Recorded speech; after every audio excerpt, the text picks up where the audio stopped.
In today's video, I'm going to teach you how to download multiple files at once from Google Drive. If you've ever needed to grab several documents, photos, or videos in one go, this simple method will save you time and clicks. First, sign in to Google Drive. Open your browser, go to drive.google.com, and log into your account so you can access your files and folders. Give the page a moment to load, especially if you have a lot of content.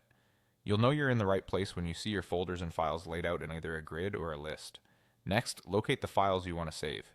You can browse through your folders or use the search bar at the top if you remember a file name. It helps to open the folder that contains everything you want, so all the items you'll select are on the same screen. If you need a clearer view, you can switch between list and grid using the view button in the top right. Now click the first file you want to download. Use a single click that will highlight the file and you'll see a new toolbar appear across the top of the page.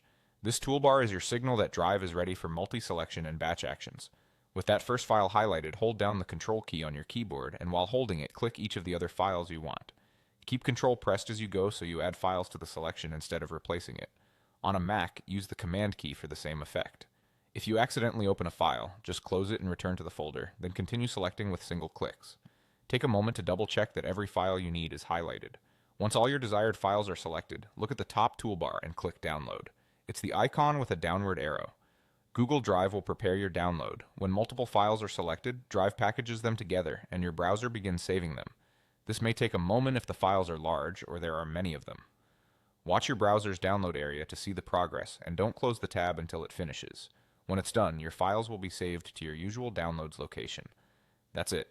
You logged in, found your files, selected them with the Control key, and used the Download button on the top toolbar. If a file can't be downloaded, it may be a permission issue or it's still syncing. Waiting a moment and trying again usually resolves it. Keep an eye on your computer's available storage and make sure your internet connection is stable for larger batches.